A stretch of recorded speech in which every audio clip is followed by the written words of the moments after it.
So HTC EVO 3D. We can start with the hardware features. On the top you have your power button.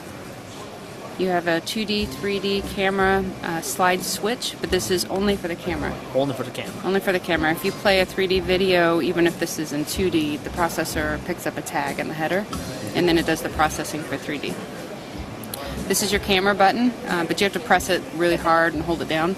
That way you don't have an accidental press in your pocket. Microphone.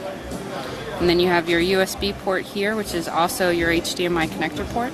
Is that something that's going to come with the device, or is that separate? It's an accessory. Okay. But it uses MHL technology, so it's the same pin port as your micro USB. Okay, awesome. So it's actually really cool. That's this white cable here. And there's a compartment on the cable where you can plug a charger into it, so it can charge and output at the same time. Awesome. On the back, you've got two 5-megapixel cameras. When the camera is in 2D mode, you're operating the main camera. Okay. And when it's in 3D mode, then you've got both running. Okay. On the front, you've got a 1.3 megapixel camera. Okay. And you walked off the pin again. And you have your proximity sensor and your light sensor here. Side screen, 4.3 inches. 4.3 inch, 960 by 540 QHD. This has a 1.2 gigahertz processor. It's on the MSM 8660 Qualcomm chip. Okay. So a little bit better than Snapdragon. Nice. Dual core.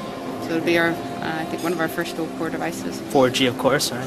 4G, 3G, Wi-Fi, Bluetooth, and Wi-Fi BGNN, and then Bluetooth 3.0. Some of the newer features that you've got is in the drag down. You have your recently used applications, any notifications like missed calls or text messages, and then you have access to your radio settings and your settings menu. Okay. Which is pretty convenient.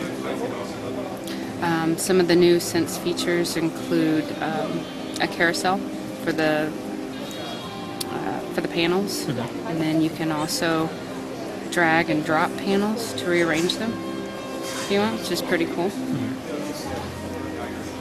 You've got access to a setup menu, which allows you to control all the settings on your device from one click.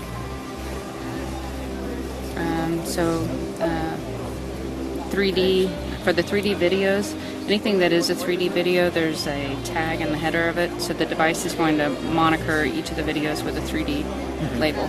It just does it automatically, so you can tell your 2D and your 3D videos apart. Okay. You want to see a 3D video? Yeah, good one. So this is a trailer for Green Hornet in 3D. Sorry.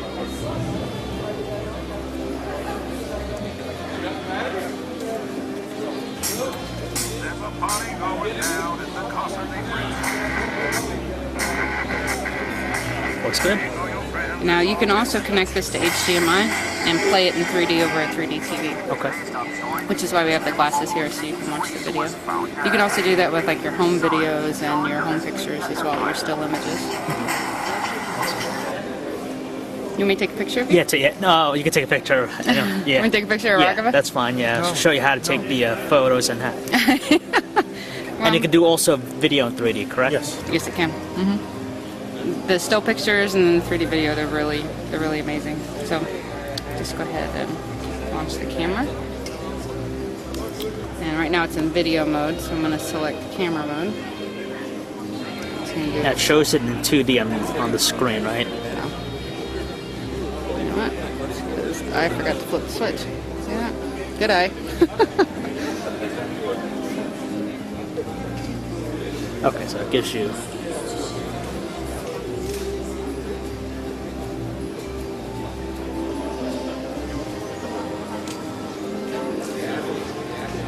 Awesome. Cool. Looks nice. Yeah, you can see the depth. Yeah. And then to play it back. And again, same thing with the 3D image for shots. You're gonna know with the header whether or not to display in 3D or not. Correct. Okay, awesome.